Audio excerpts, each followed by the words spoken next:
Baiklah, Assalamualaikum warahmatullahi wabarakatuh. Perkenalkan, kami dari kelompok 2 untuk mata kuliah evaluasi pembelajaran biologi.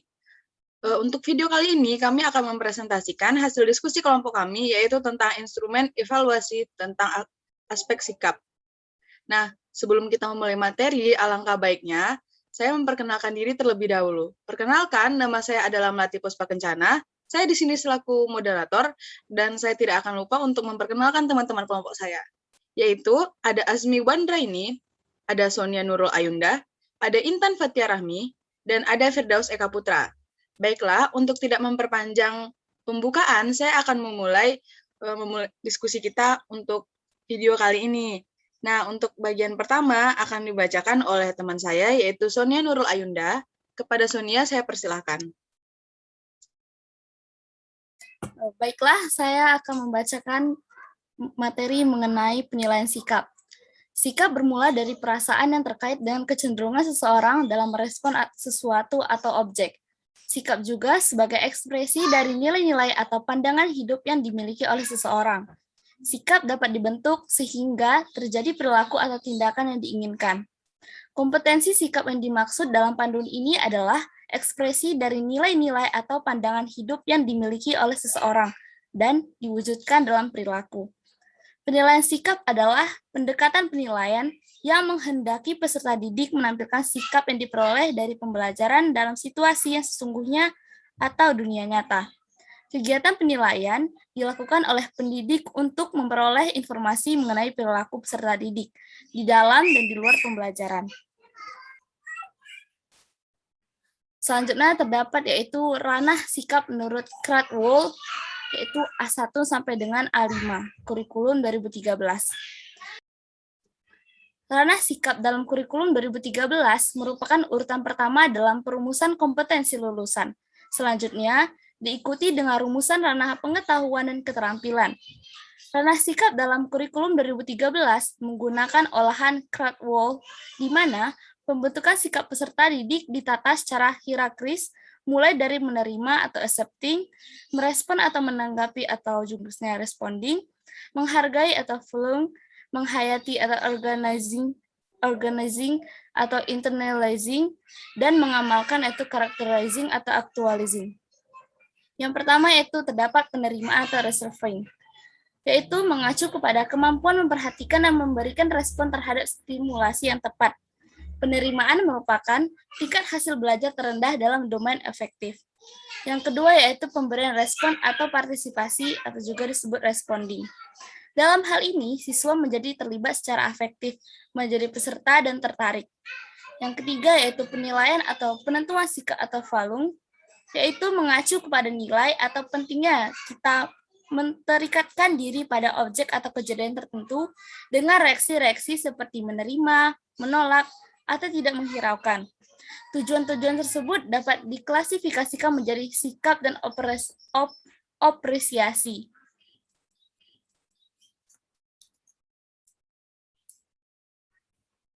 Selanjutnya yang keempat terdapat organisasi atau organization, yaitu mengacu kepada penyatuan nilai, sikap-sikap yang berbeda yang membuat lebih konsisten dapat menimbulkan konflik-konflik internal dan membentuk suatu sistem nilai internal, mencakup tingkah laku yang tercermin dalam suatu filsafat hidup.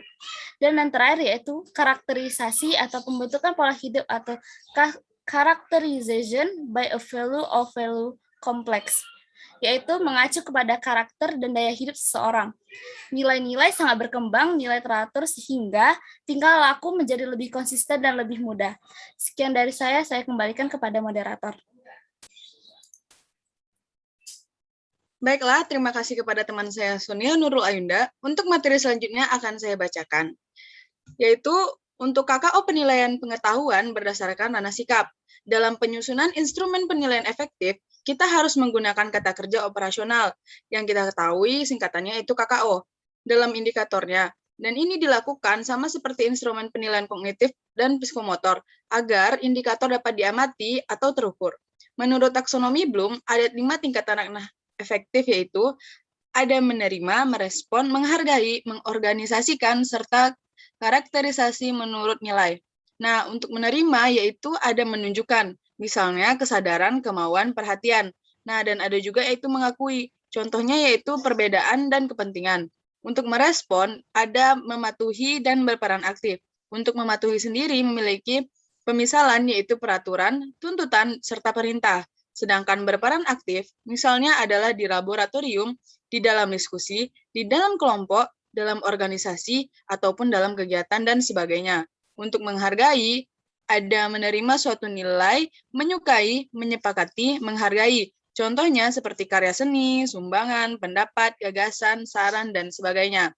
Untuk mengorganisasikan, yaitu adalah membentuk sistem nilai, menangkap relasi antar nilai, bertanggung jawab, dan mengintegrasikan nilai. Sedangkan karakterisasi menurut nilai yaitu ada menunjukkan, misalnya kepercayaan diri, disiplin, pribadi, kesadaran moral, mempertimbangkan, ataupun melibatkan diri.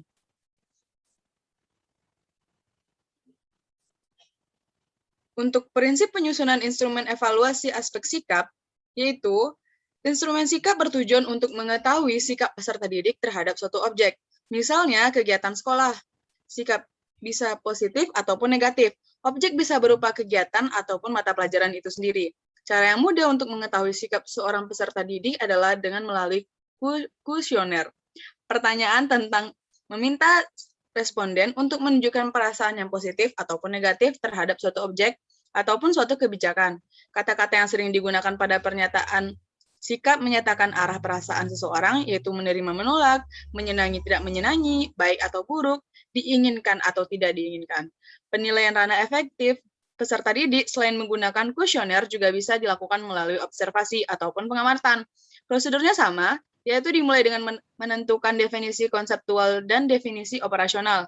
Definisi konseptual sendiri itu diturunkan menjadi sejumlah indikator. Nah, indikatornya ini bisa menjadi pedoman observasi. Misalnya, indikator peserta didik berminat pada mata pelajaran matematika adalah kehadiran di kelas, kerajinan dalam mengerjakan tugas-tugas, banyak bertanya, kerapihan, dan ataupun kelengkapan catatan. Hasil observasi akan melengkapi informasi dari hasil kuesioner. Dengan demikian, informasi yang kita peroleh akan lebih akurat sehingga kebijakan yang ditempuh akan lebih tepat.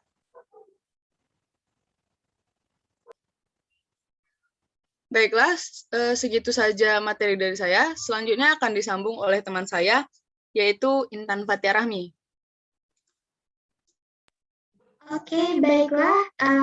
Materi selanjutnya yaitu teknik dan instrumen yang digunakan untuk penilaian kompetensi sikap. Yang pertama yaitu observasi, merupakan teknik penilaian yang dilakukan secara berkesinambungan dengan menggunakan indera, baik secara langsung maupun tidak langsung, dengan menggunakan pedoman observasi yang berisi sejumlah indikator perilaku yang diamati.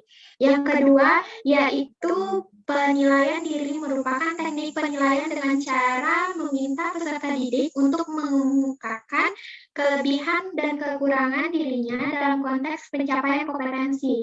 Instrumen yang digunakan berupa lembar penilaian diri. Yang ketiga yaitu penilaian antar peserta didik, merupakan teknik penilaian dengan cara meminta peserta didik untuk menilai terkait dengan pencapaian kompetensi.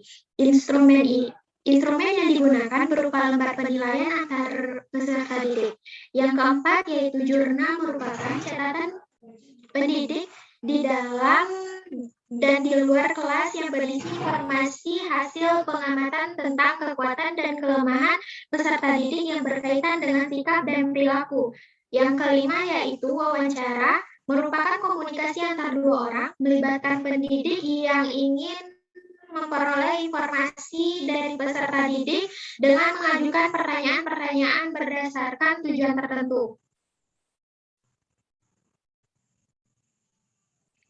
Selanjutnya, ini merupakan gambaran atau foto dari contoh penilaian observasi. Dan selanjutnya yaitu kriteria instrumen penilaian. Instrumen yang telah disusun perlu ditelaah dengan beberapa kriteria. Antara lain yaitu yang pertama, butir pertanyaan atau pertanyaan yang sesuai dengan indikator. Yang kedua, bahasa yang digunakan komunikatif dan menggunakan tata bahasa yang benar. Yang ketiga, butir pertanyaan atau pernyataan tidak bias. Yang keempat, format instrumen menarik untuk dibaca. Yang kelima, pedoman menjawab atau mengisi instrumen yang jelas. Yang keenam, jumlah butir dan atau panjang kalimat pertanyaan. Pertanyaan atau pertanyaan sudah tepat sehingga tidak menjemukan untuk dibaca atau dijawab. Sekian dari saya kembalikan kepada moderator. Baiklah, terima kasih kepada teman saya Intan Fatirami. Untuk materi selanjutnya akan dibacakan oleh teman saya yaitu Firdaus Eka Putra. Kepada Firdaus, saya persilakan. Baik, untuk materi selanjutnya yaitu pengembangan instrumen sikap. Menurut Puspendik 2015, penilaian sikap sosial dan spiritual lebih tepat dinilai dengan pendekatan evaluatif judgment pendidik terhadap perilaku peserta didik melalui dua acara, yaitu holistic format dan analytic format. Selanjutnya, melalui holistic format, pendidik melakukan judgment terhadap perilaku peserta didik secara menyeluruh dengan deskripsi yang eksplisit dari perilaku ideal atau sangat baik, sampai perilaku kurang ideal atau kurang baik yang mencakup semua aspek sikap yang dinilai. Pada analitik format, pendidik melakukan judgment terhadap perilaku peserta didik secara rinci untuk aspek sikap yang dinilai dengan indikator perilaku yang eksplisit yang menggambarkan perilaku ideal, sangat baik, sampai perilaku kurang ideal atau kurang baik.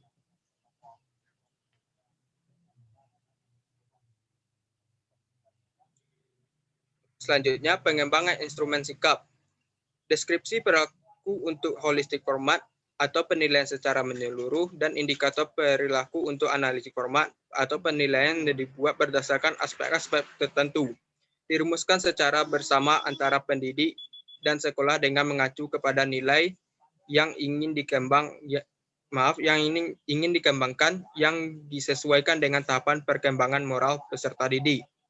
Penilaian sikap peserta didik dapat dilakukan pendidik dengan menggunakan lembar observasi atau pengamatan, baik observasi tertutup maupun terbuka.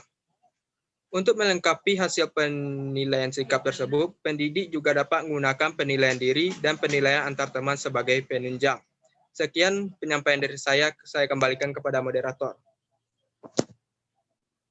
Baiklah, terima kasih kepada teman saya Firdaus Eka Putra. Untuk materi selanjutnya akan dibacakan oleh teman saya, yaitu Azmi Wandraini. Selanjutnya, yaitu spesifikasi instrumen afektif dan kisi-kisi instrumen sikap. Nah, pada saat menyusun spesifikasi instrumen afektif, perlu memperhatikan 4 hal, yaitu tujuan pengukuran, kisi-kisi instrumen, bentuk dan format instrumen, serta panjang instrumen. Kisi-kisi merupakan matrik yang berisikan spesifikasi instrumen yang akan ditulis. Nah, untuk membuat kisi-kisi, langkah pertama dalam menentukan kisi-kisi adalah menentukan definisi konseptual yang berasal dari teori. Selanjutnya, mengembangkan definisi operasional berdasarkan kompetensi dasar, yaitu kompetensi yang dapat diukur. Definisi operasional ini kemudian dijabarkan menjadi sejumlah indikator. Indikator merupakan pedoman dalam menulis instrumen, dan tiap indikator bisa dikembangkan 2 atau lebih instrumen.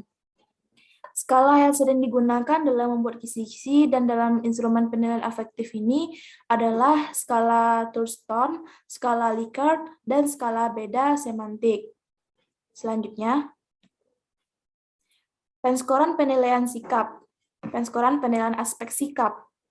Nah, berdasarkan gambar yang terdapat pada slide ini, di keterangan terdapat 4, 3, 2, 1, di mana 4 itu menyatakan sangat baik dengan nilai yaitu sekitar 91 sampai 100, dan 3 untuk baik, nilainya yaitu dari 81 sampai 90, 2 untuk cukup, yaitu dari 71 sampai 80, dan 1 kurang, yaitu nilainya 60 sampai 70. Untuk tabel penilaian aspek sikap ini bisa dilihat dari slide. Selanjutnya, penskoran penilaian aspek sikap. Nah, yang pertama itu ada jujur, tanggung jawab, toleransi, dan santun. Nah, jujur yaitu seperti siswa berupaya menjadikan dirinya sebagai orang yang selalu dapat dipercaya dalam perkataan, tindakan, dan pekerjaan. Yaitu contohnya adalah seperti tidak menyontek dalam mengerjakan tugas, tidak menjadi plagiat, mengemukakan perasaan terhadap sesuatu apa adanya, melaporkan data atau informasi apa adanya, serta dapat mengakui kesalahan atau kekurangan yang dimilikinya. Selanjutnya ada tanggung jawab. Siswa melaksanakan tugas dan kewajibannya yang seharusnya dia lakukan terhadap diri sendiri, masyarakat, lingkungan, yaitu lingkungan seperti alam, sosial, dan budaya, negara, dan Tuhan Yang Maha Esa. Melaksanakan tugas individu dengan baik, menerima risiko dan tindakan yang dilakukan, mengembalikan barang yang dipinjam. Selanjutnya, toleransi. Di toleransi, siswa dapat menghargai perbedaan agama, suku, etnis, pendapat, sikap, dan tindakan orang lain yang berbeda diri darinya. Tidak mengganggu teman yang berbeda pendapat, menghormati teman yang berbeda suku, agama, ras, budaya, dan gender, menerima kesepakatan meskipun berbeda dengan pendapatnya, dan menerima kekurangan orang lain dan dapat memaafkan kesalahan orang lain. Selanjutnya, yaitu santun. Siswa baik dalam pergaulan dari segi bahasa maupun tingkah laku, menghormati yang lebih tua, tidak berkata kotor, kasar, dan takabur, tidak meludah di sembarang tempat, tidak menyela pembicaraan, mengucapkan terima kasih setelah menerima bantuan dari orang lain, bersikap 3S, yaitu salam, senyum, sapa. Selanjutnya meminta izin ketika akan memasuki ruangan orang lain atau menggunakan barang milik orang lain. Selanjutnya dikembalikan kepada moderator. Baiklah, terima kasih saya ucapkan kepada teman saya Azmi. Nah, seperti yang kita lihat, untuk materi diskusi kelompok kami sudah sampai di sini. Mohon maaf apabila ada kesalahan. Kami tutup dulu. Wabillahi taufiq wal hidayah. Wassalamualaikum warahmatullahi wabarakatuh.